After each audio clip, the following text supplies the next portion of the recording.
Design News булангараа бид үзэгчдээ 3D принтерээр хүссэн загвар дизайныхаа дагуу бүх төрлийн модулийг хэвлэж, ашиглаж болох талаар одоо сонирхолъё.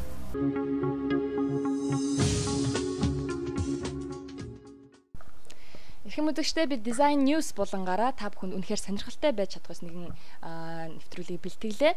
Ингээд би шинжлэх ухааны технологийн их сургуулийн үйлдвэрлэл технологи дизайны сургуулийн багш дизайнер Инх Оттой уулзгаар хүрэлцээрээд байна. Ингээд танд энэ өдрийн мэндийг хүргэе. За баярлалаа. Та нарт ч гэсэн энэ өдрийн мэндийг хүргэе. Ингээд бид хоёр та бүхэнд нэгэн сонирхолтой зүйлийн тухай танилцуулах гэж байна. Энэ бол юу вэ гэхээр 3D принтер байгаа тийм.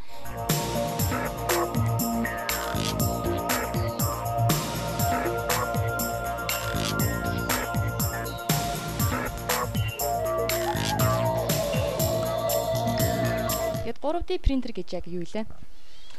За би яг товчхоноор тайлбарлая гэж үзэх юм бол юу юм л да. Альва дизайны болон архитектурын төлөв төсөлтүүдийг загваруудыг болох тэр бид цаасан дээр хэвлэж үздэг тийм үү. Тэгвэл одоо болох тэр ямар боломжтой болж байгааг бол 3 хэвжтгүүнд юм орон зайнууд дээр одоо шууд модель макетаар нь хийх үзэх боломжтой болцоо гэсэн үг.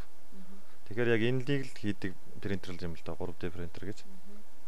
Тэгэхээр энэ төр одоо юу байж болж байгааг бол жишээ нь одоо архитектур уран барилгын макет загвар байж болж байна тийм үү. Инженерийн хийцлийн дугуй араа, модуль, моторын задаргаанууд тийм ээ бүх салбарт амун үйлдвэрлэлийн дизайны чиглэлүүд их бол яг хөө сав баглоо бодол, аяга тийм ээ түлхүүрийн оосор тийм ээ. Тэгээ хэв загваруудыг дизайнуудын шийдлүүдийг яг 3D модельээр нь хийж гүйцэтгэж болох боломжтой бол эхний модель загварын машин юм байна. Принтер юм байна. Тэгэхээр энэ дизайны тухай ойлголтыг болох дээр ер нь яг эхлээд тодорхой ярих хэрэгтэй шиг л. Тэгэхээр энэ нэгд бод хэрэглэн дээр очисон энэ загварууд эсвэл хэрэглэнд очихоос өмнө хийж байгаа модель загварууд гэж хоёр хуваагт хүн ярьж ойлгвол их чухал юм тэр ойлголт нэг хурдан болно л доо. Тэгэхээр яг хөө хэрэглэнээс өмнө очихоос өмнө өөрөөр хэлбэл байшин барахаас өмнө макет загвараа хийж үзнэ дээ. Тийм ээ? Ийм машин ингэж хийх гэж байгаамаа гэж. Эсвэл ийм моторыг ийм загвараар ингэж хийж үзэж байгаа. Энэ багтар одоо энэ твиттерийн барьж байгаа болохоор энэ дугуй байхгүй юу? Машины дугууны модель загвар байхгүй юу? Тэгэхээр энэ дугуй маань өөрөө бүх тал дээр ингэж ажиллах чадвартай, эрг хувьсах чадваруудтай, маш хурдан богино зайд маневр хийх чадвартай ихний модель загваруудыг хийж байгаа юм л да. Тэгэхээр энэ дизайны модель загваруудын хийх зорилттой 3D принтер юм л да.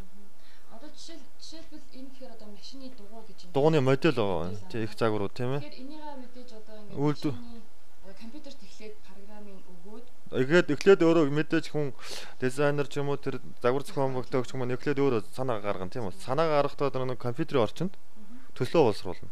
Төслөө боловсруулж байгаа яаж нэг бол тэргээ нэг 3D-гаар бол 3D-гаар 2D-гаар бол 2D-гаар тийм үү. Тэгээд төслөө зурна. Зурсан төслөө бол шаалгана ш тийм мэдээж тийм ээ.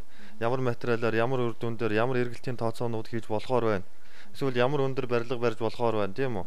Тэгээд тэр туршигдсан туршигтаад байгаа загвараа моделийн ихний урдчилсан байдлуудаар загваруудын их загваруудыг гаргаж авч нүдэндээ харах хэрэгтэй шүү дээ тийм үү.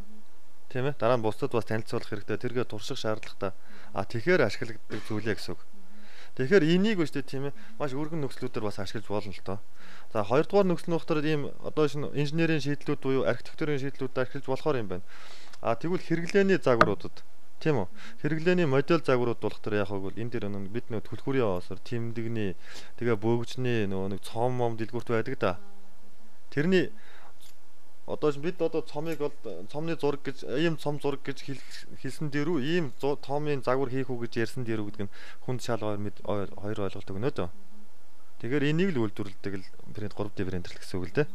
Тэгэхээр энэ 3D принтер дээр одоо жишээлбэл энэ гаргаад ирсэн байгаа түлхүүрний оосрыг бол дээр нь дуртай үгээ бас сийлж болох нь тий. Өнгө загварын хувьд бас мэдээж өөрчилж болох бах тий. Тэгэхээр энэ нэг юу яана гэсэн үг л дээ. Материал нь одоо юугаар хийгддэг юм бэ? Энэ модель загвар байхгүй юу? Үйлдвэрлэлийн хэрэгцээнд болохоор энэ модельоо очоод дизайнерын гаргасан өнгөтэй өгөө. Мөн ямар материалаар үйлдвэрлэх юм? Металл уу, хуунцар уу, шил үү тийм үү? Тэр загваруудаа үйлдвэрүүд нэвтрэх юм бол үйлдвэрүүд эндээс хийв аваад тухайн нөхцлөөр тухайн өнгүүдээр нь хийж болно гэсэн үг л. Тэгэхээр одоо манай үйлдвэрлэгч хүмүүсийг сайн мэднэ л дээ. Тэмдэг үйлдвэрлэдэг ч юм уу, одоо шинэ урагшаа бизнес хийдэг ч юм уу, эсвэл нөгөө нэг энэ жижиг тоног төхөөрөмжүүдийн урдаас нөгөө ханган нийлүүлэлт компаниуд ч юм эднийг сайн мэддэг байхгүй юу. Тэгэхээр яг хойгвол тэд нар нөгөө нэг урд очоод нөгөө нэг үйлдвэрлэлээр очоод эхний модулыг хийхин тулд айгүйх цаг хугацаа бас хөрөнгүүд бас хилний бэрхшээлүүдийг туулдаг байхгүй юу. Тэгэхээр энд бас Монголдо бас энийг хийх боломжтой болчиход байгаа юм л та. Ингээд принтер болох дээр яадаг бол өөрөө нөгөө нэг энэ хоонцрыг ингэж нэг суваад 3D объемыг хийдэг байхгүй юу. Тэгэхээр энэ нөгөө нэг 3D дүрсээ хийдэг өнгөн. Тийм үү?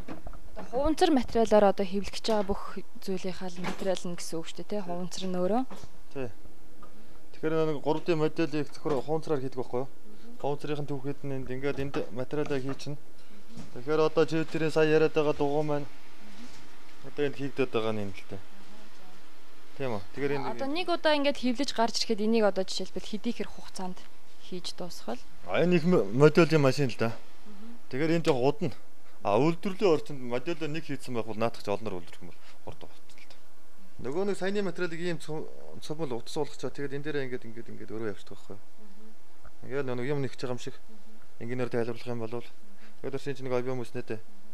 Энэ энгийн ойлголт нь юу вэ гэвэл ийм гэсэн үг. Баримлж хүн эхлээд барих баримлаа цаасан дээр зурнаа та. Тийм үү?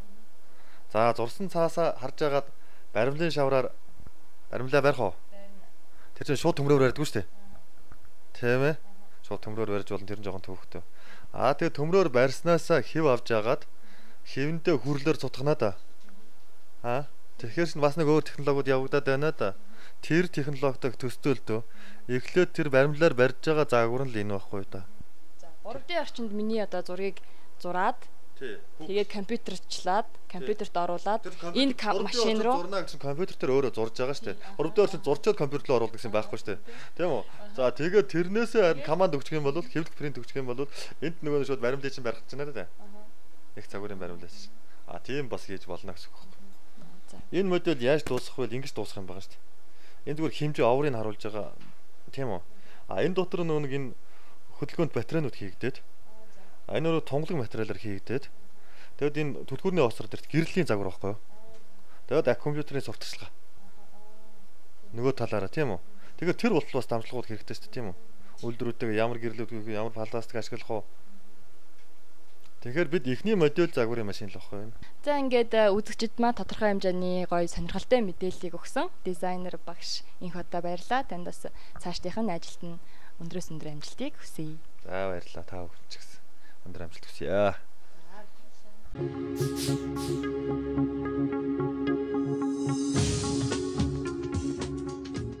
Хэм үзэгчдээ манай энэ удаагийн дугаар үгээр өндөрлөж байна. Та бүхэн таалагдсан гэдэгт итгэлтэй байна. One Design Studio авьяаслаг, чадварлаг уран бүтээлчд болон интерьер дизайнеруудтай үргэлж нийтдээ хамтран ажиллах болно гэдгийг дуудахад таатай байна. Ингээд манай нэвтрүүлэгтэй холбоо барихыг хүсвэл доор хаягаар бидэнтэй холбогдоорой. Та бүхэнд ажлын амжилт хүсье. Баяртай.